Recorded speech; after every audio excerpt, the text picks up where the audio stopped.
On today's show, was it just the second quarter that killed the Mavericks in this Game 1 against the Clippers? Did they waste a perfect opportunity? We'll talk about all that and more in today's Locked On Mavs. Doncic, and this is Locked On Mavericks. 10 Mavericks, NBA champions. Bang! It's good, and the Mavericks have won the game.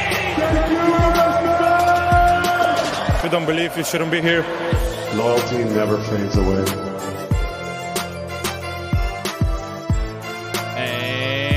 Welcome. You are locked on to the Dallas Mavericks. My name is Nick Angstadt, media member and NBA channel manager for the Locked On Podcast Network, your team every day. Thanks for being part of the show, making Locked On Mavs your first listen today. The best way you can help us grow the show is to listen every day, leave a 5-star review on any podcast platform, like the video on YouTube, and comment anything below. You can still do those things, even though the Mavericks made you sad today.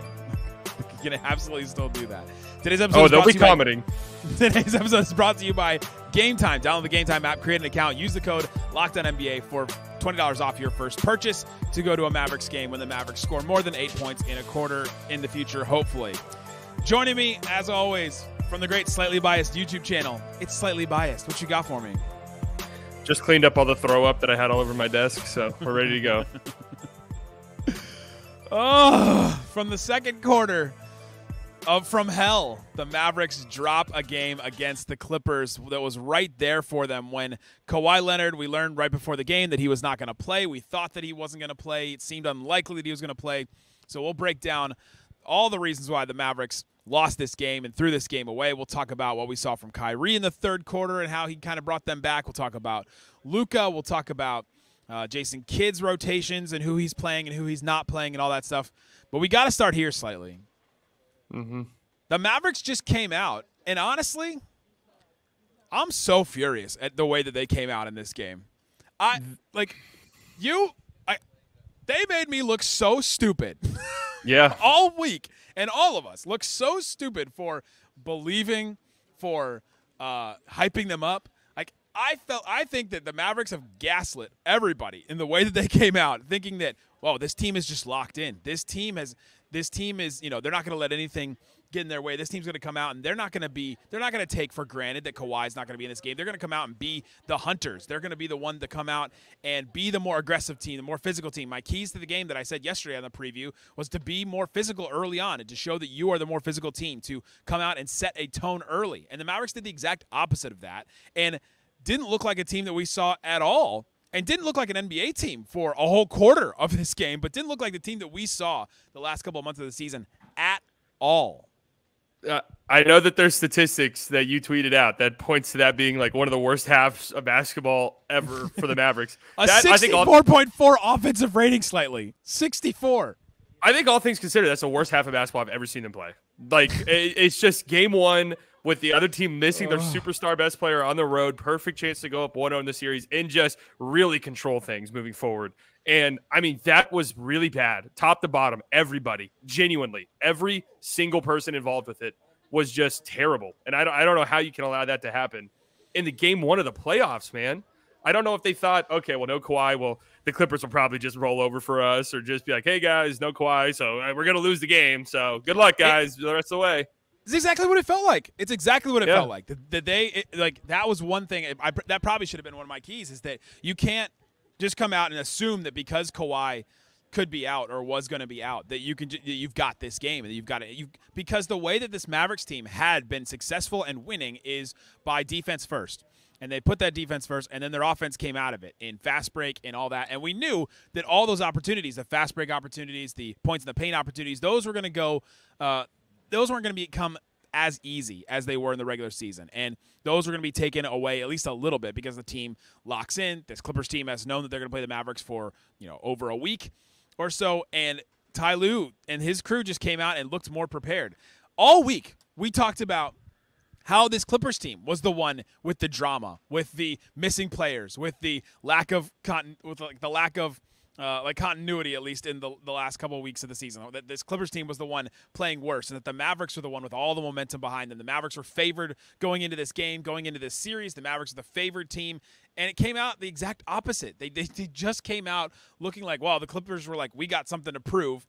because I think they do. There's a ton of pressure on this team. There's a ton of pressure on Paul George and James Harden and Kawhi Leonard, obviously, to go out there and perform and to actually get this Clippers team to a place they've never gone, the NBA Finals. But the Mavericks were the one that came, and then the Mavericks were like, oh, we don't have a lot to prove, and that's exactly how it looked like they came out. Well, I'm so furious in this team and how they looked. I know. I'm very upset with that first half is genuinely unacceptable stuff. Like, it cannot at any point in the season. Like, if this happened game 61 of the season against the Spurs, we're like, that's unacceptable. You cannot come out and play like that. In the first half of a playoff game, of game 1 of the postseason, is just absolutely diabolical stuff. It just is. It's just diabolical. But we talked too all week, like, okay, they got used to winning these, like, pull it out the mud games where they look really bad for a certain period of time. But we were like, they can't really rely on that. They can't just be something that they're like, hey, we've done it all season, like, since the trade deadline. This isn't the Washington Wizards or the Charlotte Hornets or even the Sacramento Kings. Like, this is a team with championship aspirations that you are playing on the other side. You can't come out sleepwalking and just assume second half comes, we'll turn it on. You just can't do it. And it wasn't just a Magnets game. You know, we've talked about Magnets games all year where one team just, the Magnets are turned on the rim and one team hits a bunch of threes and the other team doesn't. And, like, first half, Mavericks shot 11% from three. The Clippers shot 47% from three. There was some magnets there, and you felt, okay, well, that's going to turn. Like, eventually those shots are going to come down. But, like, overall in the game, it wasn't just that they didn't shoot as well as the Clippers, and they didn't. I mean, the Clippers finished 50% from three. The Mavs shot 30% from three. So there was definitely a level of just the shots didn't fall for them today. But if that's the only thing that we hear after a game like this, it can't be it, because that is not the only reason why the Mavericks lost this game. They came out with less physicality. They came out with less intention. Their defense wasn't as intense. It just felt like this Mavericks team, like you said, was sleepwalking through the first quarter of the game, and then in the second quarter, their offense just completely. I don't know that I've ever seen a quarter that bad from the Mavericks. I mean, it reminded me of Game 7 from Mavs Suns in the bad way. Yeah. Like, it reminded me of the Suns. Like, that was the last thing where I look at it. James Harden has 20, and the Mavs have 30 in the first half. I mean, we're talking missed layups. I mean, genuinely, like, just blown layups, missed floaters, missed wide open threes. Like, it's just, I can't believe it. Like, I did not think that the Mavs would come out and it'd be like, oh my God, this moment, like, looks too big for this team. Like, that's one of the last things I anticipated. And that is exactly what it looked like. Some of the role guys are very tentative, and you can just kind of tell with their shots that they weren't super comfortable, even though they were great looks. And then, look, Kyrie in the second half was phenomenal. Like, was 25 points on 9 of 12. He needs, like, 6 shots in the first half. That cannot be the case. It cannot be. It just can't. I know that's how he plays, and I know that's what he does, but that cannot happen again in game 2. When the offense is that bad and Kyrie is not participating in it necessarily, kind of what it felt like. Like, you got to have more in that sense. And him and Luka, the difference in the first half really was the stars. You look at Luka and Kyrie. Mm-hmm. Luka was 4 of 14. Kyrie was 1 of 6 from the field in the first half. That was the difference. Like, because that's where their offense is. That's their scheme. Their scheme is those two guys. And I've railed on them all year and talked about Jason Kidd. We got to have another option, or at least something else, or some other thing to go to, or some kind of ball movement, some play, something. And they're just like, nope, Luka and Kyrie, that's our scheme. And so when they're out or they're not playing well like they did in this, it just doesn't go well for the Mavericks offensively. And you know what was the most surprising thing about this to me? It looked like Luka and Kyrie were surprised by how big this moment was. And, like, those are the two guys that everything is, like, dependent on, obviously. But those are the two guys that have been in big situations before. Luka in EuroLeague, in the Western Conference Finals, and Kyrie in the NBA Finals. Like, those are the guys who are supposed to lead you into that. And a lot is on their shoulders for sure. But they came out and it did not look like they were ready for this. And that is, again, like you've said several times, unacceptable. And two, like, opening in the game, it's just, you could just, I think what they wanted to do was get the other players involved early and often. Like, there was several possessions early where it felt like Luka had a good look, pass it up to pass it. Kyrie had a good look, pass it up to pass it, try and get like a Derrick Jones Jr. 3. And they just need to come out ready to go and scoring points and force the issue there. Where it's like, all right, Luka and Kyrie have it going immediately. Now we have to send help. Now we have to do this. Okay, and now, PJ Washington's shooting more open threes, or Derrick Jones Jr.'s getting, like, the Mavs had 6 corner threes in this whole game. Like, they attempted 6 corner threes. And they had 8 points in the paint in the first half. It's like, what were you doing? Well, it's hard when you score 30 points in a single half. Like there's not going to be a lot of points to go around anywhere. But it's just like the easy shots got taken away from you. Kudos to the Clippers. I mean, Ty Lue coached laps around Jason Kidd and the Mavs. But a lot of that does have to do with your two main guys not really forcing the issue early on. And it was great in the second half. They scored 60-something points in the second half of the game? Well, outside of the second quarter, do you know who won the game? Well, the Mavs. The Mavs did, 91-87. All right, woohoo! It's like, let's go, man. That quarter and how bad they started really set the tone. They set the tone in the complete opposite way that they wanted. And coming up, let's talk about how it got there. Let's talk about how it went that badly for the Mavericks in that quarter. We'll break it down and talk about why it went wrong and get into all that coming up. Today's episode is brought to you by Monopoly Go. I'm a competitive person, at least I've been told, and I don't know how competitive the Mavericks were in this game necessarily, but if you're a competitive person and you want to take out some of this competitive rage on a game, go check out and play Monopoly Go. I'm sure you've heard of it. It's been downloaded over 150 million times. 150 million. That's so many times. It's a great twist on Monopoly where you have to play not one, but hundreds of Monopoly boards in crazy locations, building up amazing cities that bring you money. The best part is you can mess with your friends, too. You can charge them rent on iconic properties. You can also check out the leaderboards and show them who the biggest tycoon is. You can also play together as well, which is fun, too, so you can do that. Play together, play by yourself, however you want to play. Download Monopoly Go now, free on the App Store or Google Play. Download Monopoly Go today. We're also brought to you by Game Time. Game Time is the best place for you as a Dallas Mavericks fan or as a Clippers fan, if you're listening to this, to get the tickets to go to the next game because the Mavericks apparently need you. They need your energy. They need your support. And so go to a Mavericks game. You can also check out Game Time for concerts, for comedy, for all that kind of stuff.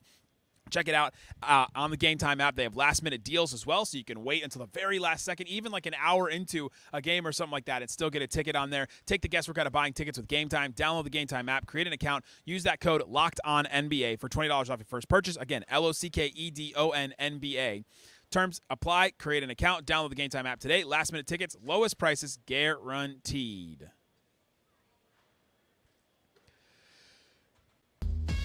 Thanks, everybody, for hanging out with us on Locked On Mavs, being part of the show, part of the Raccoon Squad, listening every day. Shout out to everybody that I saw today at the arena. I really appreciate everybody that said that they support the show, love the show, and all that. And, all right, Slightly, let's talk about this second quarter because it was a disaster, and a disaster among all disasters, just like something the Mavericks absolutely could not have. Was a quarter where they didn't look like an actual NBA team for a long time. Why did they not look like an NBA team in this quarter? I'm just going to toss it up to you. I'm toss the grenade up to you, and you just do with it what you will. 2 for 21 from the field, man. 2 shots. 2 for 21 from the field. 0 of 9 from 3. And 4 of 8 from the free throw line. So it's not like they're like, all right, well, at least we knocked down our free throws. 50% from the free throw line. Luka, 0 for 5, 0 points in the quarter. Kyrie, 1 for 3. And I'm going to go back to them. Because I think ultimately the first half, I feel like I can put a majority of the blame, even though that doesn't sound fair, because I genuinely think everybody involved deserves a ton of blame for how this all played out.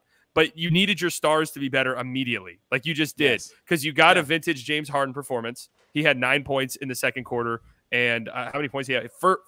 20 points in the first half. Like him and Zubats combined outscored your entire team in the first half. You needed your stars to come out and set the tone a little bit better. And that doesn't excuse, the role guys for playing as poorly as they did as well. But I think it just gets everything else going. It's on those guys. It's on those two guys. Everything is on them for better or worse. And it's been better for a long time here. The Mavericks have been playing really well. We've been loving how they've been playing. Their offense has been just good enough and has been good at times. And it's all because of Luka and Kyrie and how much they bring and how much they push the team and all that. And it seemed like they were locked in practice and all that and everything we heard from them. We heard Kyrie stepping up as a leader and all this, and they just came out not ready, and they just came out not prepared, and they just came out not as aggressive. And there's a thing, like if you've ever done like ROTC or like military training or anything like that. I did like a week of a thing like that, and if you go down into a squat and they're like, all right, hold the squat or hold a pose or position or something like a plank or something, and then the like a drill instructor, whoever is like, all right, stay in your squat. And if you adjust at all, it shows that you were like lax at a certain point because you weren't at the actual point of the squat, like the 90-degree angle or whatever your leg's supposed to be at that point. If you can adjust at all and can like get lower or dig deeper, that means that you weren't there to begin with and that you had like lax at some point. And it felt like to me the Mavericks were in like a squat to start the game and then just like completely got out of their squat at a certain point. And you just said, all right, now we can adjust and now we can become a team again. And they just did not have it. And I'm actually so surprised at this team. I was talking to a fan before the game and he was like, man, I'm feeling real confident in this game, but I feel weird that I feel confident. And I was like, you know what? It's because we've been hurt so many times before with this team. And especially last year, and you saw how this team could let go of the rope, and they did. And then this team has almost completely changed from what it was a year ago. And it still happened. And the Mavericks had one of the worst offensive quarters that we've ever seen.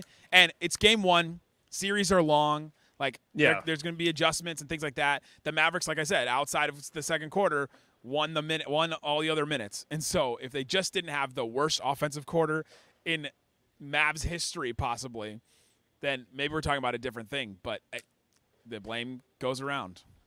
Yeah, and I mean, again, this is what they've done now and then you'll hear like Kyrie like have quotes and stuff at halftime. I'm paraphrasing here, but he's pretty much like, yeah, we just wanted to see what adjustments they'd come out with at halftime, and then we just kind of handled it from there. It's like, man, this is like these are good. Like these are only good teams now.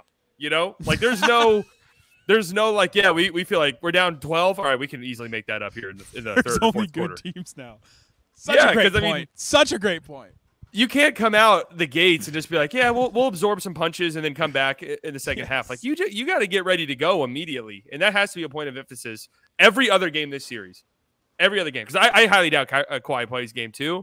And from things that they say, I don't know if he plays a game in this series genuinely, because I know that Ty Lue says they expect him back, but it doesn't sound promising.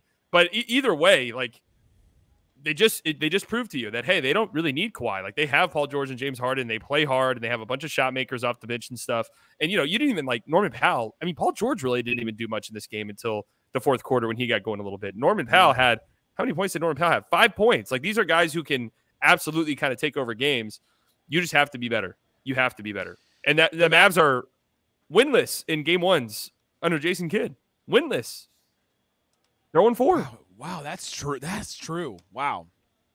Yeah, so they come out and they get hit in the face, and now we see how they respond, which I think is – got them right where we want them. Yeah, that's true. It's true, man. No, they just came out, and like if you're gonna give blame to anybody, I mean let's give blame to Jason Kidd too. This team did not come out ready, and that's of course. That's the coach's job to make the team come out ready. This was one of my big things about Jason Kidd. I'm not gonna completely about face on my Jason Kidd apologies from at the end of the season after I said that he should be like, all right, I think that era is done. He shouldn't be the coach anymore, and then proved me wrong the rest of the season. But one of my big complaints about it is that it just seems like it's so lackadaisical all the time and going into these games. And maybe that's just the public-facing side of it, and maybe that's just there's stuff that we don't see behind the scenes and all that. But it does seem like this team sometimes. All right, we're gonna ease into everything. We're gonna ease into this, and they needed to come out and punch in the face first, be physical first, because these refs in the playoffs, I've watched a ton of games. They've let them play, and they let physical stuff happen, and they're not overcalling things, and they're letting things go. And so the Mavericks needed to prove that they were the more physical team, come out, be big, and all that. And it felt like the Clippers were the team that was bigger, and the Clippers were the team that was coming out and, you know. Yes, the Clippers hit a lot of shots, but the way that the Mavs came out just did not feel like a team that was prepared for this moment at all, and that has to be on the coach. And what's frustrating about it, Nick, is the second half, 19 free throws, so you force the issue there, 24 points in the paint compared to 12 for the Clippers. And I know the game was like kind of out of reach, so the Clippers maybe just like, all right, let's just maintain here. You out-rebounded them, so you can do it, but it's just you have to do it for a full 48 minutes. You can't just show up. Like, you can't just show up and say, hey, whatever happens in the first half, who cares? Like, we'll turn it on in the second half. That's not – get that out of your – hopefully this got this out of their head. Because I'm going to be real. I've already talked myself into being like, I still feel fine about this series in a lot of ways. I do. Genuinely. Coming up, did this team need to lose game one in order to No, coming up, let's talk about, did they miss a big opportunity, or is this the wake-up call that the Mavericks needed? Let's actually get into that and discuss the merits of that coming up. Today's episode is brought to you by Quiiiz. Quiiiz is daily fantasy made easy. You can go check out Quiiiz and use all the different kinds of things they have. If you don't want to pay attention to the NBA, if you're mad at the Mavericks, go check out some of the Ranger stuff. You can pick all kinds of different, stat projections, and all you have to do is pick 2 to 6 players, pick more or less on their stats, and then you can watch the winnings roll in. So it's got hitter fantasy score, it's got different things like that. You've got, amount of home runs, you've got the number of points, you pick more or less on that, and there's all kinds of different ways to get in on the action with the NBA playoffs. You can now win up to 100 times your money on Quiiiz with as little as 4 correct picks. You can turn $10 into $1,000 at Quiiiz with baseball, hockey, college basketball entries, all kinds of stuff like that. College basketball over, but everything else you can still do at this point. Go to download the Game Time app today. Use the code LOCKEDONNBA, all lowercase, LOCKEDONNBA for first deposit match up to $100. Again, prizepicks.com. Use that promo code LOCKEDONNBA.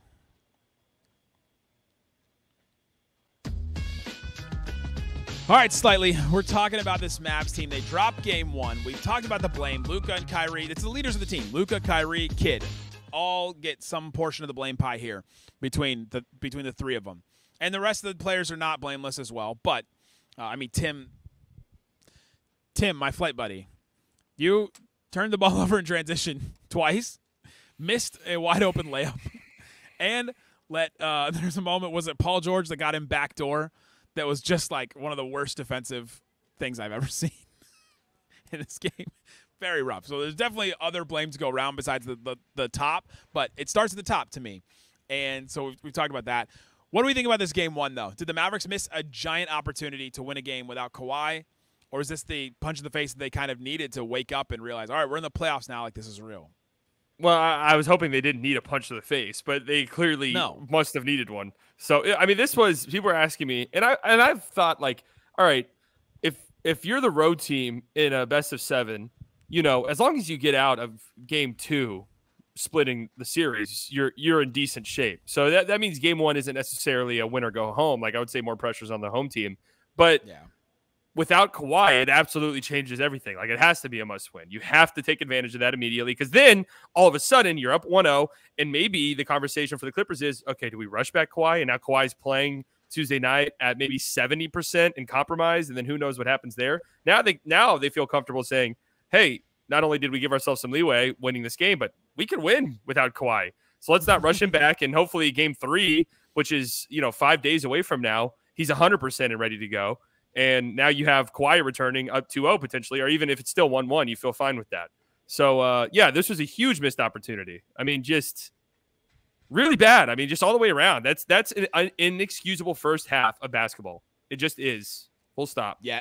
The answer to my question, is this a missed opportunity or a punch in the face that they needed? The answer is yes. It's both. It's absolutely both. I'm going to both my question there because – yeah, you're right. Apparently they needed it. Apparently they needed a wake-up call. Apparently I thought that they were locked in, and we talked all about how their chemistry was there, and this team is ready to go, and everything should translate to playoff basketball, and all that you got real excited about, and then all of a sudden they just did not look ready for it from the beginning of the game, and then that second quarter really encapsulated how their team looked.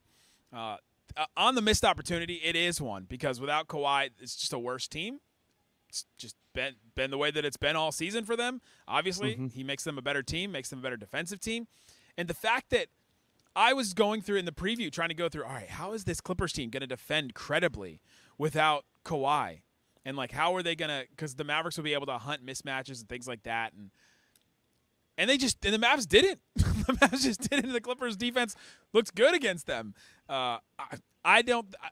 Luka – to me, just did not come with the same kind of, like, attack everybody, fear no oncomers at all. The way that we've seen him in the playoffs before. It just seemed really weird, and maybe the Mavericks, like, dropping those last 2 games and coasting the last 2 games. Are you gonna buy anything into that the Mavericks, and they sat everybody the last 2 games of the year, got them off of their spot a little bit? Maybe they're a little bit rusty, but the thing about Zubats is same, like, though. yeah, the Clippers did do the same.